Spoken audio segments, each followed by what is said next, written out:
아멘. 오늘 계신 말씀 함께 봉독하겠습니다. 마가복음 13장 31절에서 37절까지 말씀. 마가복음 13장 31절에서 37절까지 말씀입니다.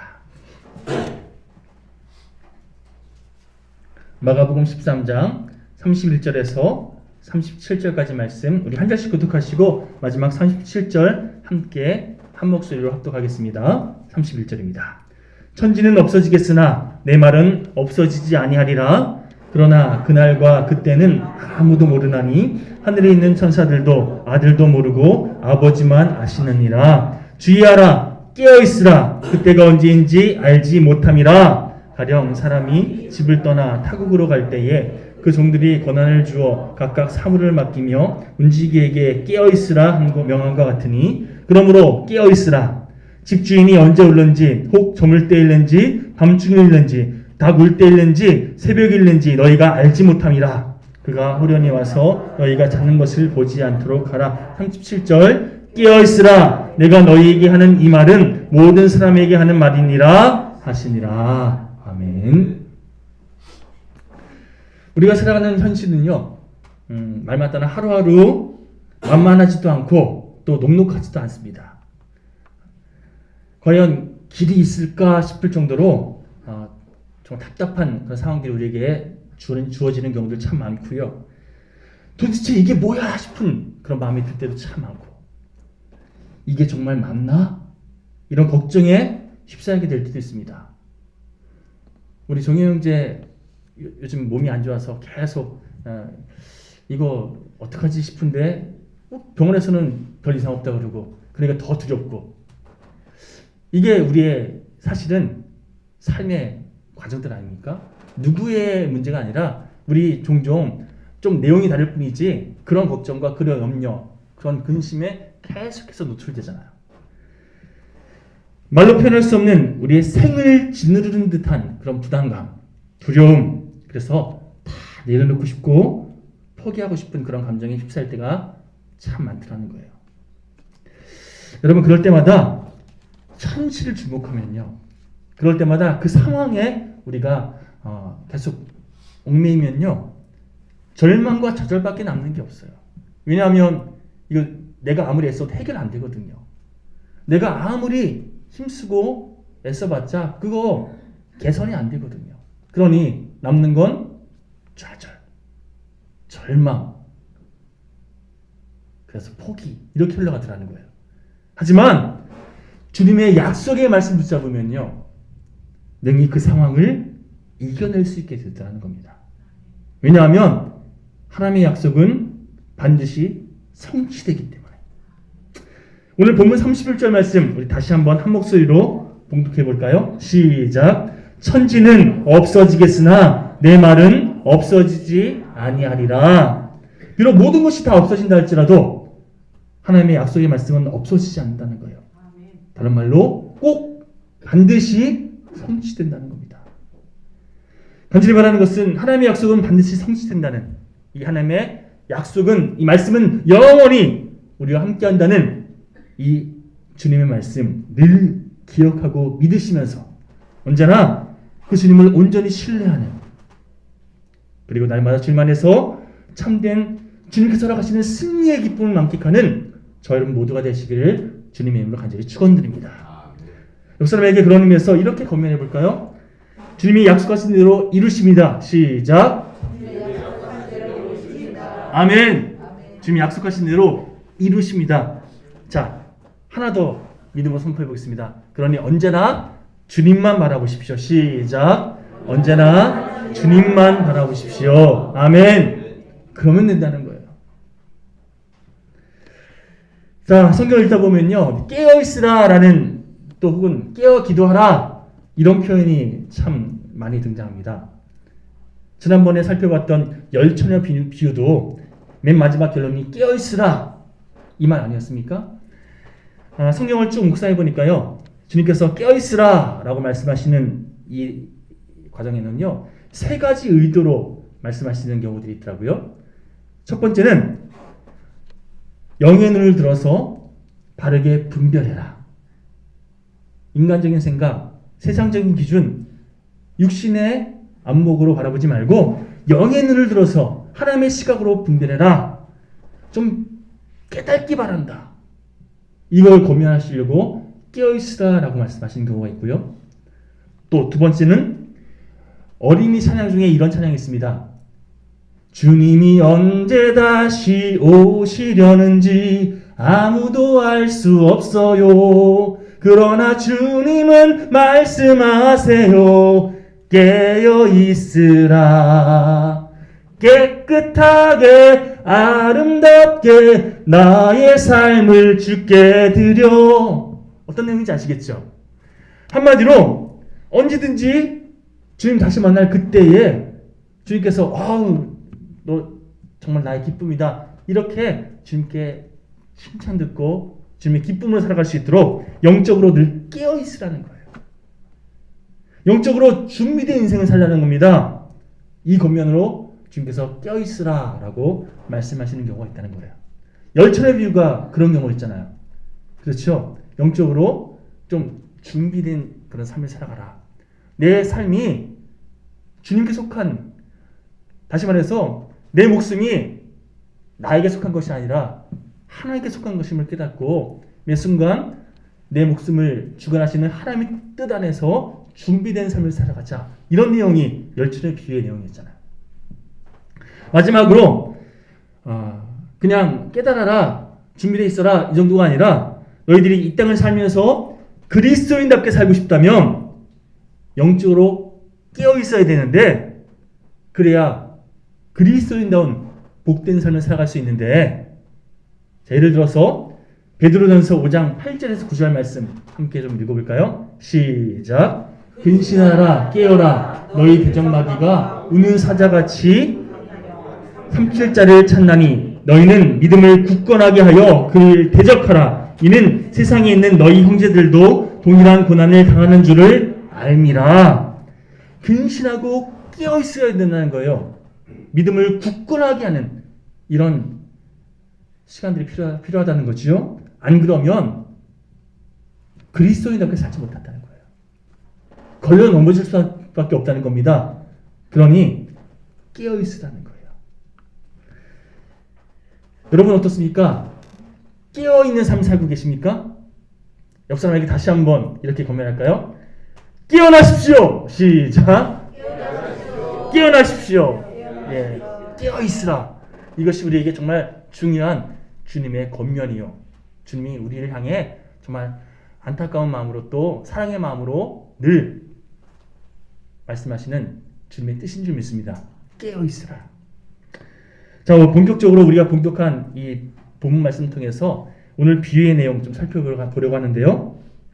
오늘 본문에 보면 깨어 있으라 라는 이 언급이 33절 또 35절 그리고 37절을 통해서 연거푸 3번이나 계속 반복돼서 언급됩니다.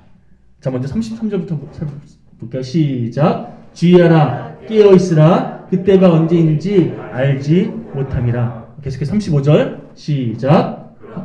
깨어 있으라 집주인이 언제 올는지 혹 저물 때있는지 밤중일는지 다 굴 때있는지 새벽일는지 너희가 알지 못함이라. 33절 돼 있군요. 37절 시작. 깨어 있으라 내가 너희에게 하는 이 말은 모든 사람에게 하는 말이니라 하시니라. 자, 계속해서 깨어 있으라 말씀하시는데 제가 굳이 내용 말씀을 드리지 않아도 아까 찬양 있죠. 주님이 언제 다시 오시려는지 아무도 알 수. 지금 말씀하세요. 깨어 있으라. 이 찬양의 내용과 같은 맥락이죠. 근데 여러분 몇 주 전에 그 말씀하셨는데 또 왜 하셔요? 다른 내용 좀 말씀하면 좋은데 왜 또 그 말씀하세요? 라고 말씀하신 분이 혹시나 있을까봐 제가 누누이 강조해서 말씀드렸죠. 성경 말씀은요, 내가 그거 아는데 그 얘기 아는데 또 하시네? 이렇게 생각하는 순간 하나님께서 나에게 말씀하신 뜻을 다 놓쳐버리는 거예요. 오늘 이 말씀을 통해서 하나님께서 나에게 과연 또 무슨 말씀하시려는가? 내가 놓치고 있었던 하나님의 뜻이 무엇인가?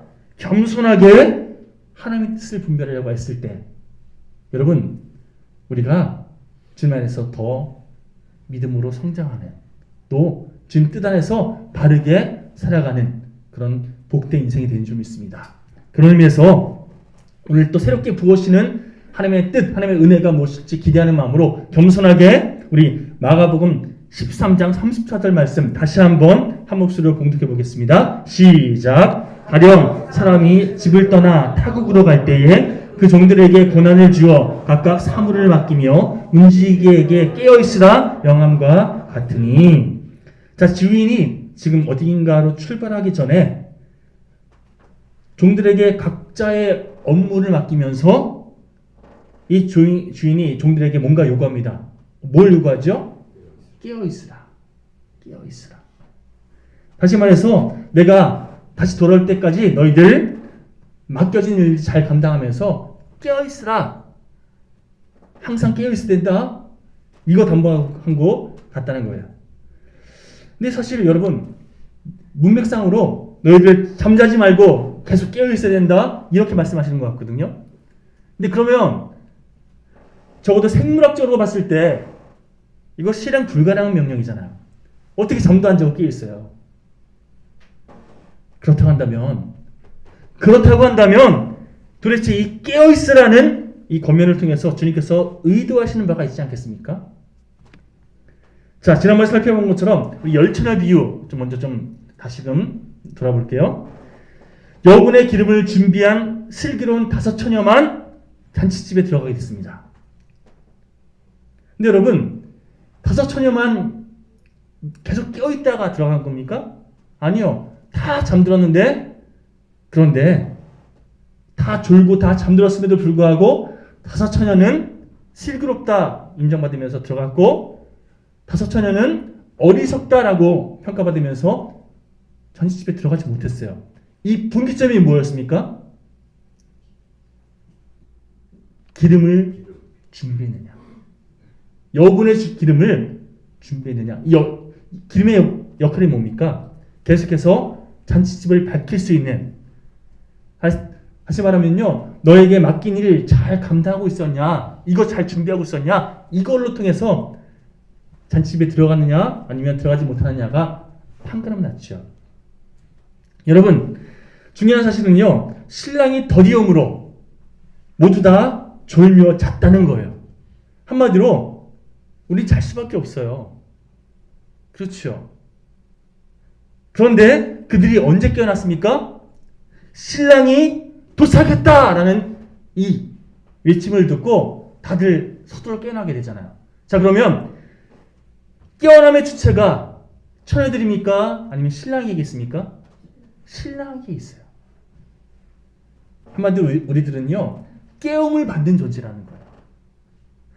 내가 주위에서 내가 정말 마음을 딱 모아서 깨었어야지, 이게 아니라 주님께서 깨우셔야 깨어나는 존재라는 거예요. 영적으로 우리들은 다 잠든 존재들이었는데, 열처녀처럼 다 그냥 깜빡 졸며 잔 인생들이었는데, 그런데 성경에서 죽은 사람을 일컬어서 때로는 잔다라는 표현을 쓰거든요. 자, 그런 맥락에서 우리들은 영적으로 잠들어 있던, 다시 바꿔 말하면 영적으로 죽어있던 인생들이었는데, 예수님이 이 땅에 육신의 몸을 입고 오셔서 우리를 깨워주셨다는 거예요. 이게 비유의 핵심이에요. 그런 의미에서 열처녀 비유에서 기름을 준비한 상태는, 즉 영적으로 깨어있는 상태라는 것은요, 너희가 스스로 뭔가 준비해야 된다, 이게 기반이 아니라 너희들 말씀의 기초 위에 서서 늘 하나님 안에 거해라. 그래서 하나님의 때에 너희가 정말 하나님께서 원하시는 것들 잘 감당할 수 있는 하나님 안에 거할 때 그것이 가능하다. 이거 말씀하시는 거거든요. 자, 그리고 오늘 본문 마가복음 13장 이 본문 이 비유도요, 같은 맥락에서 이해할 필요가 있습니다. 자, 제가 열처녀 비유 말씀드리면서 깨어남의 주체가 내가 아니라 주님이라고 말씀드렸잖아요. 그러면 오늘 본문에서 이 종들이 깨어있으려면 어떻게 해야겠습니까? 내가 깨어있으려고 막 꼬집으면서 버티고 있어야 됩니까? 아니요. 나를 깨우시는 주체에게 내가 집중하면서 그분 안에 거하고 있으면 된다는 거예요. 그러면 주님께서 깨우시거든요. 언제나 주님을 바라볼 때 그분과 친밀한 관계를 유지하고 있을 때에 주님과 함께 동행하고 있으면 그러면 깨어나게 돼 있다는 거예요. 하나님의 때에 깨움받는, 그래서 하나님께 쓰임받는, 하나님 품 안에 거하는, 하나님 나라에 거하는 그런 인생이 될 수 있다는 겁니다. 여러분, 은혜로 깨움받은 우리네 삶은요, 열천의 비유의 그런 표현대로 하자면 자연스럽게 기름을 준비한 인생으로 살 수 있는 거고요. 또 오늘 본문 마가복음 14장 표현대로 빌자면 항상 깨어있는 자, 다시 말해서 영적으로 늘 깨어있는 상태, 우리가 영위하게 돼 있다는 겁니다. 기준은 하나님 안에 거할 때. 오늘 본문 34절 말씀 다시 한번 좀 살펴볼까요? 34절 시작. 가령 사람이 집을 떠나 탁으로 갈 때에 그 종들에게 권한을 주어 각각 사물을 맡기며 문지기에게 깨어있으라 명함과 같으니. 자, 이 34절에서 주인이 집을 떠나 탁으로 갈 때 이 문장을 좀 잠깐 주목해 볼 필요가 있습니다. 오늘 본문만 보면 이 주인이 어디로 가는지 내용이 없어요. 그렇죠? 하지만 성경은 사복음서 통해서 서로 다른 관점으로 한 가지 내용들을 이렇게 보충해주고 보완해주는 그런 역할을 하잖아요. 자, 그런 맥락에서 오늘 본문의 평행 본문이라 할 수 있는 누가복음을 좀 찾아보면, 자, 이 주인이 어디 가는지 답이 좀 나와요. 자, 누가복음 12장 35절부터 좀 함께 읽어볼까요? 시작. 허리에 띠를 띠고 등불을 켜고 서 있으라. 너희는 마치 그 주인이 혼인집에서 돌아와 문을 두드리면 곧 열어주려고 기다리는 사람과 같이 되라. 주인이 와서 깨어있는 것을 보면 그 종들은 복이 있으리로다. 내가 진실로 너에게 이르노니 주인이 띠를 띠고 그 종들을 자리에 앉히고 나와 수종들리라. 주인이 혹 2경이나 혹 3경에 이르러서도 종들이 그같이 하고 있는 것을 보면 그 종들은 복이 있으리로다. 자, 보십시오. 누가복음에 보니까 이 주인이 어디 갔다 오죠? 혼인집에. 마가복음 이 비유에는 어디 가는지 내용이 없지만 누가복음 보니까 비슷한 내용이죠. 그렇죠? 그런데 이 주인이 혼인집 갔다 온다는 것을 콕 집어 얘기하고 있습니다. 사실 마가복음 비유의 이 주인이 혼인집에 갔다 오는 게 아닐 수도 있어요. 그런데 마가복음 13장 34절 이하의 내용과 누가복음 12장 36절 이하의 내용을 쭉 살펴보니까 문맥적으로 같은 비유거든요. 그런 맥락에서 사실 이 주인이 어디 갔는지 이게 중요하지 않을 수 있지만 누가복음의 내용을 빌어서 혼인집에 갔다 왔다는 것을 전제로 오늘 말씀 묵상해 보면 좀 더 의미가 있습니다. 그래서 오늘 혼인집에 가는 이 주인이 종들에게 깨어있으라 라고 명령하는, 권면하는 이 내용으로 말씀을 함께 묵상하려고 하는데요. 자, 몇 주에 걸쳐서 제가 예수님 당시에 유대인들의 결혼 풍습에 대해서 말씀드린 기억이 있습니다. 자, 유대인들은 결혼을 몇 번 했다고요? 한 번 결혼하고 또 재혼하고 2번 한 게 아니라 정혼식이라고 서로 부부의 어떤 법적인 효력을 발휘하는 정혼식을 먼저 하고 나서 신랑이 신부랑 바로 결혼 생활을 하는 것이 아니라 신부, 이 아내와 함께 거할 수 있는 그런 신혼집을 예비하기 위해서 다시금 자기 집으로 돌아가죠. 그리고 약 1년 정도의 시간 동안 그런 살림을 잘 준비하고 집을 잘 준비한 다음에 신랑의 아버지의 허락이 딱 떨어지면 이제 너 신부 데려와도 될 것 같다. 아버지가 딱 그날을 정해주면 그때 신랑이 아내에게 다시금 찾아가서 다시금 결혼식을 진행하죠. 2번 결혼 진행한다고 말씀드렸죠. 자, 그래서 오늘 본문에도 보면요, 그때를 아들도 모르고 누구만 한다고? 아버지만 한다고. 이게 그 맥락에서 비유가 소개되고 있는 거예요.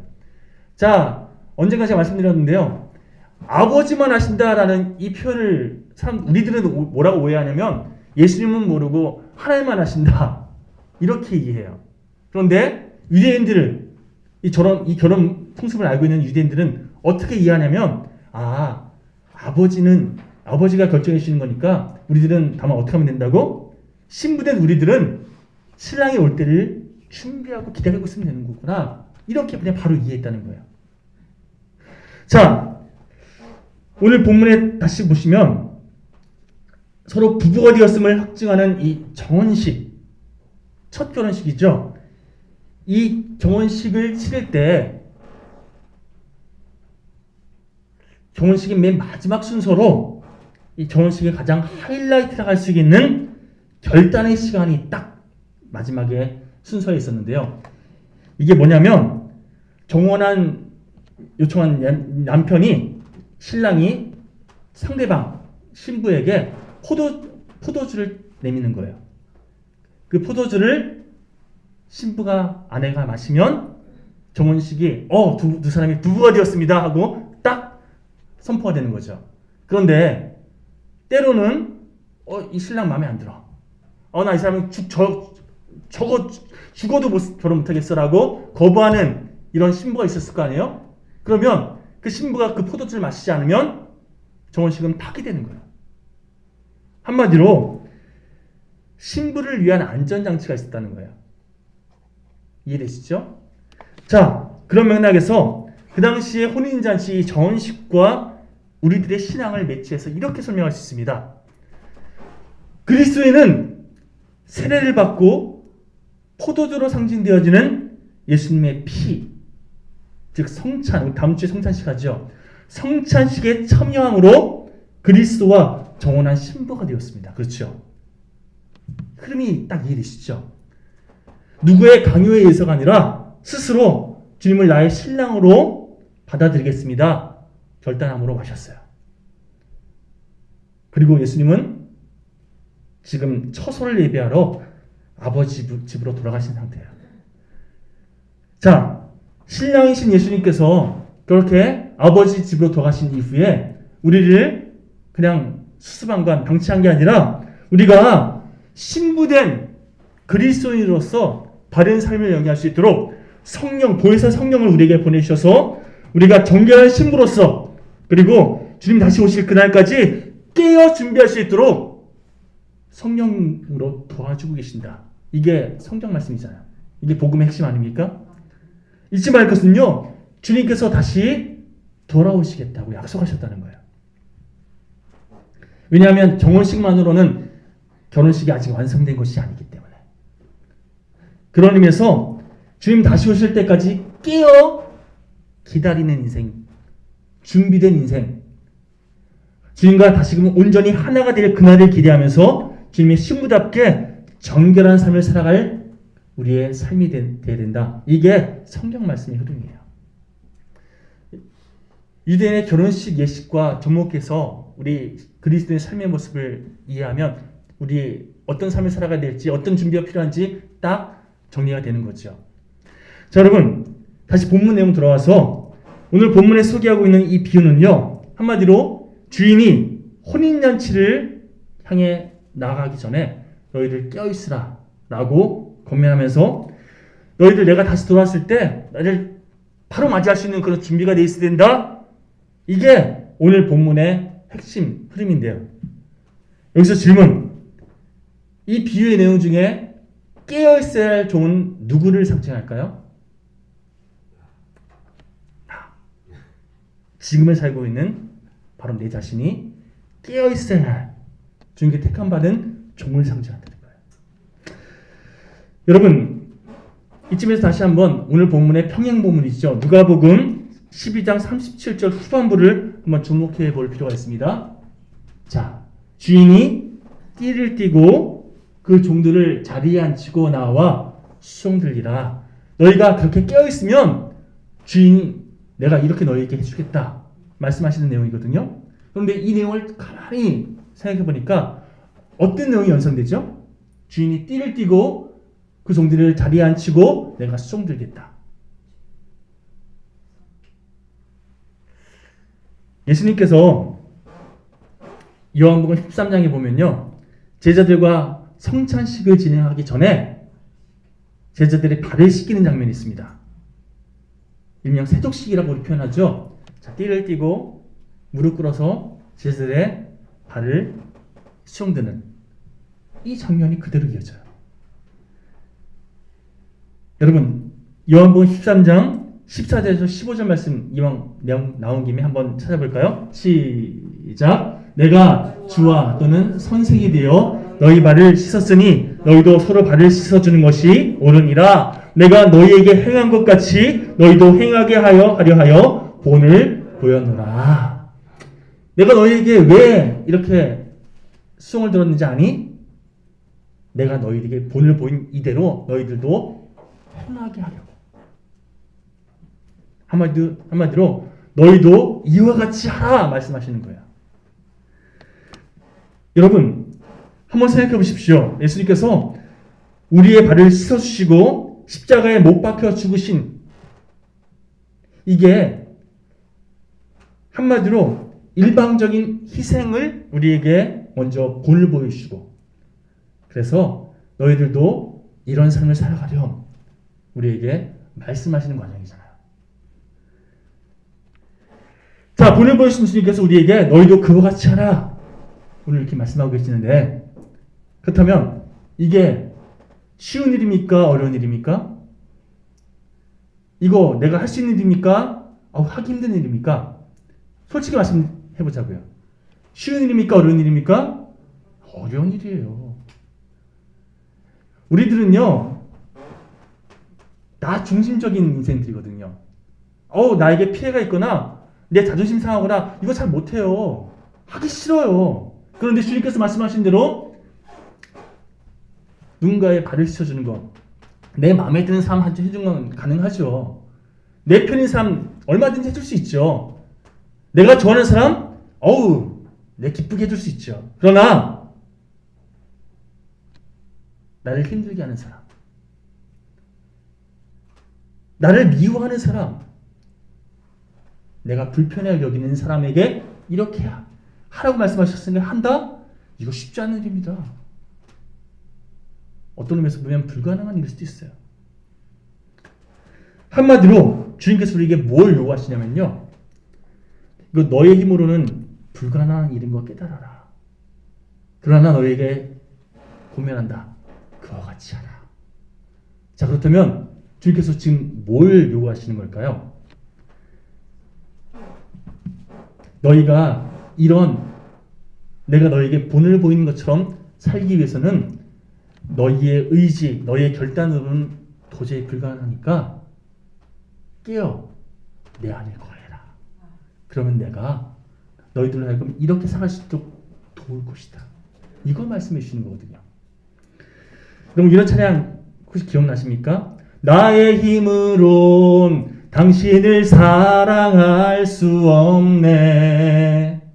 그러나 주님이 주신 크고도 놀라우신 그 사랑으로 당신을 사랑합니다. 주님 말씀하신 게 이거예요. 주님께서 종들의 발을 씻어주신 것처럼, 자기를 희생하심으로 십자가의 대속물이 기꺼이 되어주신 것처럼, 그 일방적인 은혜와 섬김, 그 사랑을 입은 우리들도 나를 모함하고 나를 힘들게 하고 나에게 때로는 모욕까지 준 그 사람의 발까지도 씻어줄 수 있는, 여러분, 이런 치열한 자기 내려놓음, 순종의 과정을 통해서 주님께서 나를 위해서 얼마나 치욕을 당하셨는지, 주님께서 나를 위해서 얼마나 큰 아픔을 감당하셨는지 그것을 철저히 깨닫게 되고, 그래서 내가 주님 안에서 더 겸손하게 주님을 의지하는 이 다음 결과를 이어지는 선순환이 일어나는 거잖아요.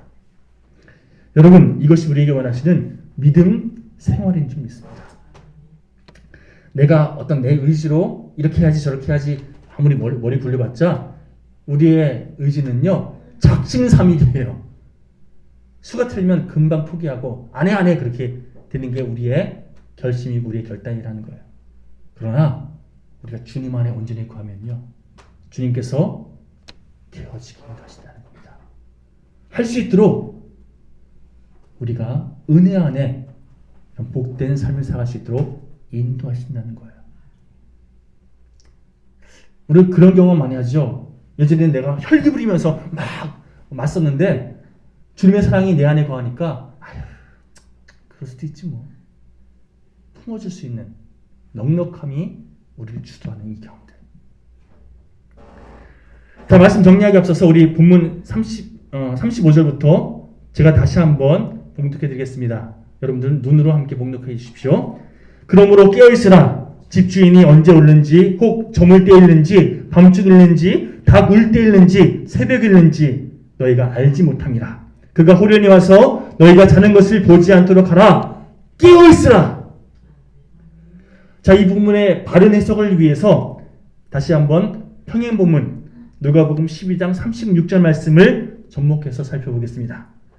자, 이번에는 우리 다 같이 한 목소리로 읽어볼게요. 시작. 너희는 마치 그 주인이 혼인집에서 돌아와 문을 두드리면 곧 열어주려고 기다리는 사람과 같이더라. 아멘. 한번 생각해 보십시오.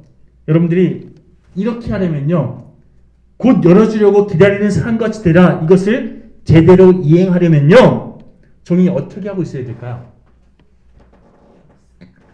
주님이 이전에 오실까 저전에 오실까 계속해서 문을 주목하고 있어야 이 가능한 거잖아요.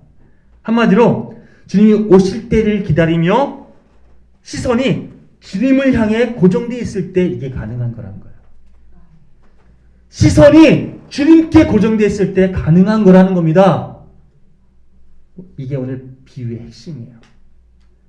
여러분, 주님 만날 그때를 기다리고 기대하면서 이 순간 우리 시선이 주님께 고정되어 있는, 오늘 말씀의 표현을 빌자면 깨어있는 복된 그리스도인 되시기를 주님의 이름으로 간절히 축원드립니다. 내가 선택하고 내가 행하는 모든 일들이 우리는 그걸 통해서 내가 영광 받으려고 그러거든요. 나에게 유익이 있어야 선택하거든요. 주님 말씀하십니다. 주님의 영광을 위해서 주님께 순종하는 믿음으로 이 모든 일을 행할 때에 주님께서 우리의 삶을 기뻐 받으시고 우리를 통해서 주님의 뜻을 이루어 가시며 이 땅을 회복시키는 깨어있는 주님의 도구로 사용하신다는 거예요. 저 여러분들이 이렇게 복되게 쓰임받는 진정한 구원받은 그리스도인을 살아가시기를 다시 한번 주님의 이름으로 축원드립니다. 우리 그런 결단 담아서 찬송가 176장 함께 찬양하시고 우리 준비한 예물을 주님께 봉헌하겠습니다.